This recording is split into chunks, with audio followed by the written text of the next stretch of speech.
ফুলকির বুদ্ধিতে অফিসারকে জব্দ করে থানায় গিয়ে প্রমাণ দেখছে রোহিত আর ফুলকি। হ্যাঁ বন্ধুরা, এমনটাই দেখা যাবে। তাই সম্পূর্ণ জানতে ভিডিওটিতে লাইক দিয়ে চ্যানেলটি সাবস্ক্রাইব করে দেখতে থাকো। গল্পের শুরুতে দেখা যাবে ফুলকি ধানুকে বলছে, ধানু দিদি, এবার এটা শুধুমাত্র কেস নয়, এটা তোমার জেতার লড়াই হয়ে গেছে। ঠিক আছে, আমি তোমার পাশে আছি সব সময়, তাই এই কেসটা না তুমি জিতবে। তখন রোহিত কথাগুলো শুনতে পেয়ে এগিয়ে এসে ফুলকি আর ধানুর হাতের উপর হাত রাখে। তারপরে বলতে থাকে, হ্যাঁ ধানু, ফুলকি একদম ঠিক কথা বলেছে, এটা তোর জেতার লড়াই হয়ে গেছে আর এই কেসটা তুই জিতবি। তখন ধানু বলতে থাকে, দাদা ভাই তুই এ কথাই বলছিস? তখনই রোহিত বলে, হ্যাঁ ধানু, আমিও এ কথাই বলছি। তখনই ঈশিতা আড়াল থেকে এসে সব কথাগুলো শুনে ফেলে আর ভয় পেয়ে যায়। তারপরে রোহিত ধানুকে বলতে থাকে, দেখ ধানু, আমার মনে হচ্ছে ছন্দক নিরপরাধ আর ওকে ফাঁসানো হচ্ছে। তাই তুই তো জানিস যে প্রমাণের অভাবে যদি 10 জন অপরাধী সাজা নাও পায়, কিন্তু একজন নিরপরাধ যেন কোনোভাবেই সাজা না পায়, সেটা তো কথায় আছে। তাই আমি চাই এই কেসটা তুই জিতবি। তোর স্যার তোকে এই কেসটা নিতে বারণ করেছে, তো তুই এই কেসটা নিবি আর তুই এই কেসটা জিতবি। আমি তোর পাশে আছি, তোর সাথে একসাথে হয়ে আমিও লড়বো, আর ফুলকি তো তোর পাশে আছেই। তখনই ধানু অনেক সাহস পায় আর বলতে থাকে, ঠিক আছে দাদা ভাই, এই কেসটা আমি লড়বো। তখন এই কথা শুনে রোহিত খুশি হয়ে যায় আর বলতে থাকে, চল আমরা ভিতরে যাই। তখনই ফুলকি বলতে থাকে, স্যার দাঁড়ান, আমাদের কিন্তু প্রমাণ জোগাড় করতে যেতে হবে।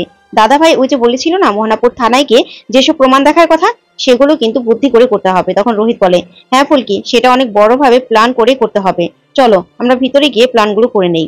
এই বলেই রোহিত, ফুলকি আর ধানু ওখান থেকে চলে যায়। ওইদিকে ঈশিতা ভয় পেয়ে যায় আর বলতে থাকে, সর্বনাশ, এবার তো ধানু এই কেসটা নেবেই। তাহলে কি হবে? এবার তো ধানুর জন্য এটা জেতার লড়াই হয়ে গেল, আর রোহিত দাও ওর সাথে আছে এবার।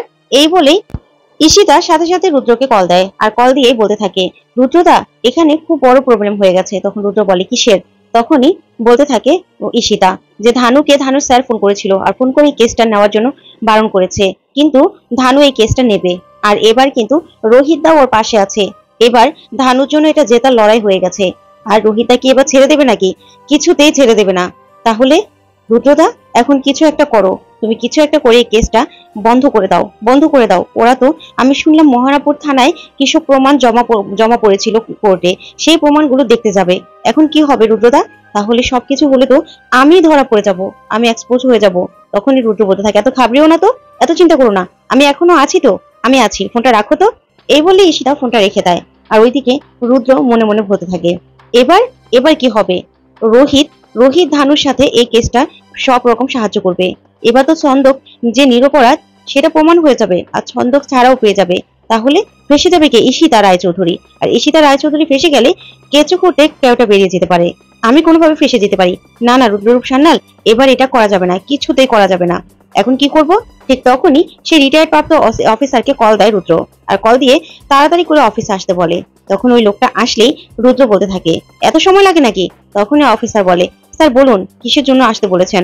তখনই রুদ্র বলে, শোনো, তোমাদেরকে আমি টাকা না দিয়ে কাজ করাই নাকি যে আসতে বলতে পারবো না? শোনো, তুমি রিটায়ার্ড হওয়ার পরে যে তোমার পরে অফিসার এসেছে, সে কেমন, তাকে কি আমাদের দলে টানা যাবে? তখনই সে রিটায়ার্ড অফিসার বলতে থাকে, হ্যাঁ হ্যাঁ স্যার, উনি আমাদের মতোই, দলে টানা যাবে, কিন্তু দলে টানা যাবে না সেকেন্ড অফিসার সুশান্তকে। তখনই রুদ্র বলতে থাকে, তাহলে ওই সুশান্তকে যে কোনো ভাবে ওখান থেকে ছুটি কাটিয়ে দুদিনের জন্য পাঠিয়ে দিন, আর সেই অফিসারকে আমাদের দলে টেনে নিন। ওনাকে ভালো করে বুঝিয়ে দিন যেন কেউ যদি ছন্দক মজুমদারের কেসটার জন্য সে আগের প্রমাণপত্রগুলো দেখতে চায়, কিচ্ছু যেন তাকে দেখতে দেওয়া না হয়, সেগুলো ভালো করে বুঝিয়ে দেবেন। এই কেসটা কিন্তু আবার রিওপেন হচ্ছে, আপনি শুনেছেন? তখনই অফিসার বলে, হ্যাঁ হ্যাঁ শুনেছি স্যার, এই নিয়ে তো উকিলদের মধ্যে খুব কানাঘোষা চলছে, তাই এই কেসটা কে নিচ্ছে? তখন রুদ্র বলে, নিচ্ছে একজন অনভিজ্ঞ উকিল, ওটা নিয়ে আপনার ভাবতে হবে না, কিন্তু যেটা বলেছি সেটা করুন। তখনই লোকটা বলে, আচ্ছা ঠিক আছে স্যার, কাজ হয়ে যাবে। তখনই রুদ্র অনেক ভয় পেতে থাকে আর বলতে থাকে, এই কেসটা আবার রিওপেন হলে সব থেকে বড় সমস্যা পড়ে যাব আমি। না না, এটা কিছুতেই হতে দেওয়া যাবে না, যে করে হোক এটা আটকাতে হবে, এই ভাবতে থাকে রুদ্র।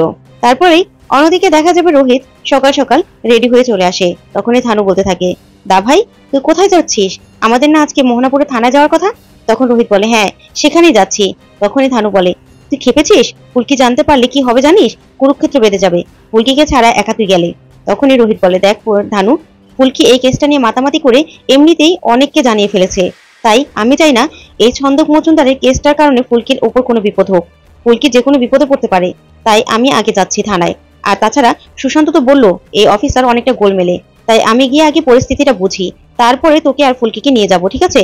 আমি আগে সবটা দেখি, কারণ আমার মনে হচ্ছে এই কেসের পিছনে অনেক বড় কারো হাত আছে, যে কিনা এই কেসটা আবার রিওপেন হোক সেটা চায় না। তখনই ধানু বলতে থাকে, দাদা ভাই তুই ঠিক বলছিস তো, কিন্তু ফুলকিকে আমি কি করে মানাবো? তখন রোহিত বলতে থাকে, তুই ফুলকিকে যে করে হোক বুঝাবি, ঠিক আছে? এই বলে ওখান থেকে চলে যায় রোহিত। তারপরে দেখা যাবে ধানু বলতে থাকে, পাগল একটা, আমার জন্য কত কিছু করছে। ওইদিকে দেখা যাবে রোহিত সেই থানায় গিয়ে অফিসারকে বলতে থাকে, অফিসার আমি রোহিত রায়চৌধুরী, কিন্তু অফিসার কোনো পাত্তাই দেয় না। তারপরে রোহিত বলতে থাকে, আসলে আমি একটা পুরোনো কেসের ব্যাপারে কথা বলতে এসেছিলাম। তখন অফিসার বলতে থাকে, নতুন কেসই খুলতে পারছি না, আর আপনি কিনা পুরাতন কেসের জন্য এসেছেন, আর আমি কিন্তু এই থানায় এসেছি বেশি দিন হয়নি। তখন রোহিত বলতে থাকে, দেখুন আমি ছন্দক মজুমদার 2019-এ ওনার কেসটা ক্লোজ হয়ে যায়, উনি সাজাপ্রাপ্ত, তাই ওনার কেসটা আবার রিওপেন করছে আমার বোন ধানসিঁড়ি রায়চৌধুরী, তাই সেই জন্যই এসেছি। তার কেসে কি কি প্রমাণ দেখানো হয়েছিল সেগুলো একটু দেখতে চাই। তখনই অফিসার বলতে থাকে, দুম করে বললেই হয় নাকি, এটা কোনোভাবে সম্ভব নয়। তখনই রোহিত বলতে থাকে, আচ্ছা এটার জন্য কি কি করতে হবে আমাকে বলুন, আমি সবকিছু করে দিচ্ছি। আর আপনাদের থানা যে সেকেন্ড অফিসার সুশান্ত, উনি আছে? তখনই ওসি সাহেব বলতে থাকে, ওনাকে আপনি কি করে চিনেন? তখন রোহিত মনে মনে বলতে থাকে, না না এই ব্যাপারে বেশি কিছু বলা যাবে না, এই অফিসারটা আসলে অনেক গোলমেলে। তখন রোহিত বলে, ওই একবার দেখা হয়েছিল আর কি। তখনই অফিসার বলতে থাকে, দেখুন আপনি অ্যাপ্লিকেশন করে যান, এটা দুম করে বললেই হয় না, প্রশাসনকে দেখাতে হবে, পারমিশন নিতে হবে, তারপরেই, আর সময় লাগবে অনেক, ঠিক আছে? এই বলে অফিসার ওখান থেকে চলে যায়। তখন রোহিত মনে মনে বলতে থাকে, একদম ঠিক কথা বলেছিল, এই অফিসার খুবই গোলমেলে। তারপরে ওইদিকে দেখা যাবে ফুলকি খুবই রেগে যায়, বারবার করে রোহিতকে ফোন করতে থাকে, কিন্তু রোহিত কিছুতেই ফোন রিসিভ করে না। তখন ধানুকে ফুলকি বলতে থাকে, ধানু দিদি বলো তো কি হলো? স্যার বলেছিল যে আমাদের নিয়ে যাবে, এটা তো কথা হলো না, উনি আমাদের কথা দিয়েছিল না, আর আমাদের তো একটা দল, বলো। আমি পিয়াল দাদা তমাল দাদাকেও কিছু বলতে পারছি না, আর তাছাড়া স্যার এই কাজটা করতে পারলো না? না আমাদের বিপদ হবে বলে স্যার একাই চলে গেল, স্যারের যদি কোনো বিপদ হয়ে যায়, না না এটা কিছুতেই ফুলকি দাস মানতে পারবে না। এই বলেই ফুলকি বেরিয়ে যেতে চাইলে তখনই রোহিত চলে আসে, আর এসে বলে, এই দাঁড়াও, এত ছুটে ছুটে কোথায় যাচ্ছ? তখন ধানু বলে, মোহনাপুরের থানায় তোকে খুঁজতে। তখন রোহিত বলতে থাকে, এই তুমি কি পাগল? তারপরে রোহিত বসে বলতে থাকে, আর যেও কোনো লাভ নেই, কারণ অফিসার আসলে খুব গোলমেলে, আর আমার মনে হচ্ছে এটার পিছনে খুব বড় একজন কাজ করছে, যে কিনা চায় না এই কেসটা আবার রিওপেন হোক, আর ছন্দক মজুমদার নির্দোষ প্রমাণিত হোক, কিন্তু কে সেটাই বুঝতে পারছি না। তখন ফুলকি বলতে থাকে, ফুলকি দাস কিছুই বলবে না, আমি বললেই তো আবার দোষ। তখন রোহিত বলে, হ্যাঁ তুমি কার কথা বলবে আমি জানি, রুদ্রা শাল এই সীতা তো? তখনই ফুলকি বলে, আর কার কথা বলবো বলুন? তখনই রোহিত বলতে থাকে, হ্যাঁ আমি তোমার কথা ফেলেও দিতে পারছি না, কিন্তু ওদের কি লাভ? এই কেসটা মধ্যে ওদের কি লাভ সেটাই তো বুঝতে পারছি না, ছন্দকের সাথে ওদের কি এমন শত্রুতা ছিল? তখন ফুলকি বলে, সেটা তো পরেই জানা যাবে।